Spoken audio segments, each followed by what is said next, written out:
ये कहानी है दो बच्चों की जो एक गांव में रहते थे। उनमें से एक 6 साल का था और एक 10 साल का। दोनों बहुत अच्छे दोस्त थे, बिल्कुल शोले के जय और वीरू जैसे। दोनों हमेशा साथ साथ रहते, साथ साथ खेलते, साथ साथ खाते पीते, साथ साथ नहाते धोते। नहीं धोते नहीं, ये थोड़ा ज्यादा हो गया। तो एक दिन वो दोनों गांव से थोड़ा दूर निकल गए और खेलते खेलते उनमें से जो बड़ा बच्चा था 10 साल वाला, वो एक कुएं में गिर गया और जोर जोर से चीखने चिल्लाने लग गया क्योंकि उसको तैरना नहीं आता था। अब जो दूसरा बच्चा था छोटा सा 6 साल का, उसने अपने आसपास में देखा और उसको कोई नजर नहीं आया, उसको कोई नहीं दिखा जिसको कि वो बुला सके हेल्प के लिए। और फिर उसकी नजर पड़ी एक बाल्टी में जिसमें एक रस्सी बंधी हुई थी। उसने एक सेकंड भी वेस्ट नहीं किया, उस बाल्टी को उठा करके कुएं में फेंक दिया और अपने दोस्त को बोला कि पकड़ ले इसको। उसके दोस्त ने पकड़ा और वो अपनी पूरी ताकत लगा करके पागलों की तरह उसको खींचने लगा। खींचता रहा, अपनी पूरी जान लगा दी उसने। छोटे से बच्चे ने 6 साल के और 10 साल के बच्चे ने उस बाल्टी को पकड़ा हुआ था। खींचता रहा और तब तक नहीं रुका जब तक उसने अपने दोस्त को बचा नहीं लिया, जब तक वो बाहर। अब यहां तक तो ठीक था, यहां तक तो ये कहानी समझ आती है। लेकिन हुआ क्या कि जैसे ही ये दो बच्चे जब दोनों एक हो गए, जब बाहर आए और आकर के गले मिल रहे, रो रहे और खुश हो रहे, एक तरफ से उनको डर भी लग रहा था। डर था कि अब गांव जाएंगे तो बहुत पिटाई होगी जब उनको बताएंगे कि ऐसे हम कुएं में गिर गए और ये सब चीजें हुई। लेकिन मजे की बात है, ऐसा कुछ भी नहीं हुआ। वो जब गांव गए और जा करके उन्होंने अपने घर वालों को बताया, बाकी गांव वालों को बताया, तो किसी ने विश्वास नहीं किया, पूरे गांव वालों ने। और वो अपनी जगह बिल्कुल ठीक थे क्योंकि उस बच्चे में इतनी ताकत भी नहीं थी कि वो एक बाल्टी पानी से भरी हुई वो उठा सके। तो इतने बड़े बच्चे को इतनी ऊपर खींचना तो बहुत दूर की बात है। लेकिन एक आदमी था उस गांव में, उसने विश्वास कर लिया। उनको सब रहीम चाचा कहते थे, उस गांव के सबसे समझदार बुजुर्गों में से एक। और सबको लगा कि यार ये कभी झूठ नहीं बोलते, अगर ये कह रहे हैं तो जरूर कोई ना कोई बात होगी, कोई ना कोई वजह होगी जिस वजह से ऐसा कह रहे हैं। और फिर सारे गांव वाले इकट्ठे होकर के उनके पास में गए और जाकर के बोले कि देखो जी, हमें तो कुछ समझ आ नहीं रहा, आप ही बता दो कि ऐसा कैसे हो सकता है। तो उनको हंसी आ गई। वो बोले कि यार इसमें मैं क्या बताऊं, वो बच्चा बता तो रहा है उसने कैसे किया। बाल्टी को उठा करके कुएं में फेंका, उसके दोस्त ने बाल्टी को पकड़ा, उसने रस्सी को खींचा और अपने दोस्त को बचा लिया। तो आपको पता तो है उसने कैसे किया, बच्चा बता तो रहा है, इसमें मैं क्या बताऊं। तो सारे गांव वाले उनकी शक्ल देख रहे। फिर कुछ देर बाद वो बोले कि सवाल ये नहीं है कि वो छोटा सा बच्चा ये कैसे कर पाया, सवाल ये है कि वो ये क्यों कर पाया, कि उसके अंदर इतनी ताकत कहां से आई। तो बोले इसका सिर्फ एक जवाब है, सिर्फ एक, कि जिस वक्त उस बच्चे ने ये किया, उस टाइम पे उस जगह पर दूर दूर तक कोई नहीं था उस बच्चे को ये बताने वाला कि तू ये नहीं कर सकता। एक घोड़ों की रेस थी, अलग अलग पंचायतों से घोड़े बुलवाए गए। एक पंचायत में घोड़ा नहीं था तो पंचायत ने कहा भाई साहब अपने गांव की इज्जत का सवाल है। उन्होंने बोला क्या किया जाए कि घोड़ा नहीं है, गधे को तैयार करो। अब उन्होंने पूरे गांव ने ढूंढा, गधों में हड़कंप मच गया और मरवा दिया, रे घोड़ों में भेजेंगे। गधों में हड़कंप मच गया, लेकिन फिर भी जो हृष्ट पुष्ट था ना गधा, थोड़ा सा घोड़े जैसा लगने वाला, उसको लिया, उसको लेके कि भाई तू कर सकता, वो कहता मरवाओगे रो, मत भेजो। नहीं तू कर सकता है। उसको पूरे 2 दिन का आरटीपी दे दे के बोला तू कर सकता है। अब इतने पंप भरते हैं तो कुछ तो फर्क पड़ता है कि नहीं पड़ता है। गधे ने बोला मैं जाएगा, गांव की इज्जत के लिए मैं जाएगा, रेस में जाएगा, पंचायत की इज्जत के लिए पूरा लुट जाएगा, लेकिन मैं जाएगा। ओके, सरपंच तैयार, सारी टीम तैयार, और गधे को लाके खड़ा कर दिया रेसिंग की लाइन पे, और गधा बिल्कुल रेडी। लेफ्ट में देखा घोड़े, अरे पारे मर गए रे, राइट में मर गए रे पारे, कांपने लग गए पांव। अब गधा वहां तो ठीक था, लेकिन घोड़ों में पहुंचने के बाद तो फर्क पड़ता है ना, कांप रहा है, टांगे कांप रही है, और विसिल बजने वाली है। और विसिल बजने के 5 सेकंड पहले वो हुआ जिसने प्रकृति के नियम ही बदल दिए। विसिल बजने के 5 सेकंड पहले गांव के सरपंच ने गधे की पूंछ उठा के आधा किलो मिर्ची डाल दी। आधा किलो मिर्ची डाल दी। और आप कह रहे हो कि रेस का रिजल्ट क्या हुआ? अरे रिजल्ट 6 महीने तक गधा रुका ही नहीं, रुका ही नहीं, रुका ही नहीं, रुका ही नहीं। 5-6 रेस और हो गई 6 महीने में, वो रुका ही नहीं। क्यों? जिसके आग लग रही होती है ना, आग, वो नहीं रुक सकता।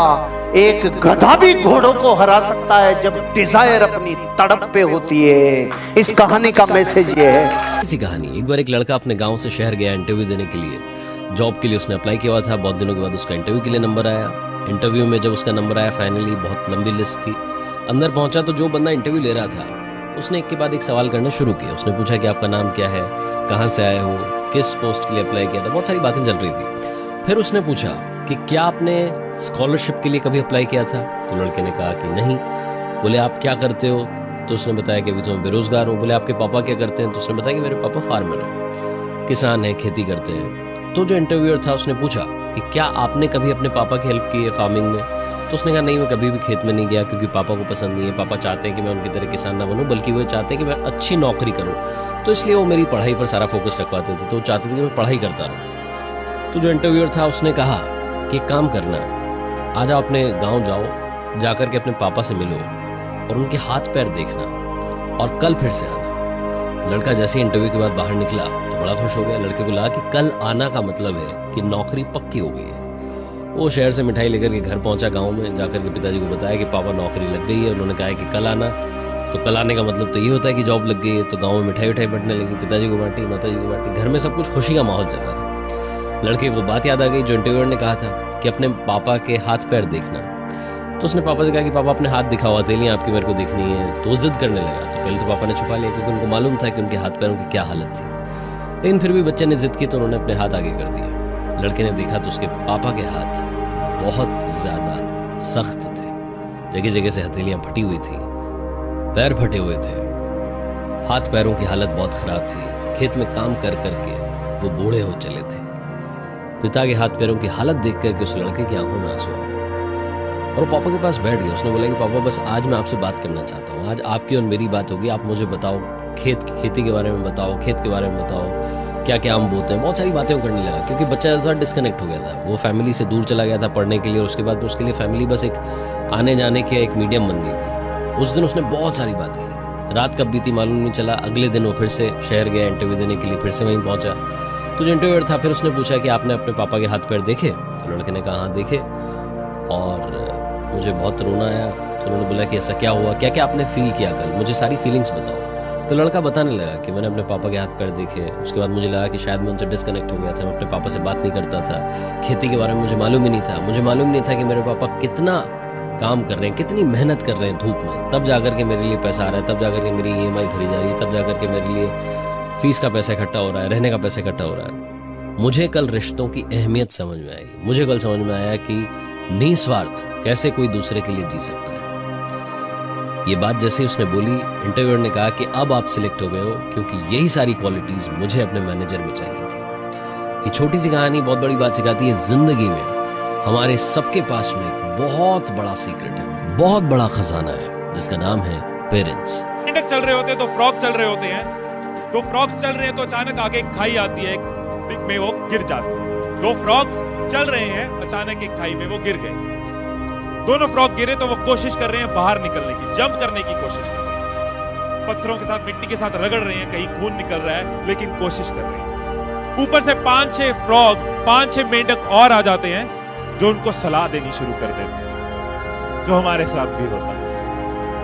5-6 मेंढक और आ जाते हैं, उनको सलाह देनी शुरू कर देते हैं। कहते हैं ये खाई बहुत गहरी है, तो इससे बाहर निकल नहीं पाओगे, कोई फायदा नहीं है इतनी गंदी, इतनी तपस्या भरी, इतनी दर्द भरी मौत का, इतनी दुख भरी मौत का कोई फायदा नहीं है, आराम से शांति की मौत बन जाओ। एक फ्रॉग उसी वक्त शांत हो जाता है। ऊपर बैठे बड़े बुजुर्ग रिश्तेदार यार कह रहे हैं कोई फायदा नहीं, रुक जाता है, थम जाता है कि आगे नहीं बढ़ना। दूसरा फ्रॉग और जोर से कोशिश करनी शुरू कर देता है। दूसरा मेंढक और जोर से जंप करनी शुरू कर देता है और रैशेस हो रहे हैं और खून निकल रहा है और रगड़े लग रही है, लेकिन वो और जंप कर रहा है। ऊपर बैठे लोग और परेशान। जब किसी की सलाह नहीं मानो तो लोग तो परेशान। वो और परेशान। तुझे समझाया है इतनी दर्द वाली मौत को मत इनवाइट कर, इतनी दर्द वाली मौत को मत बुला, आराम से शांति से मर जा।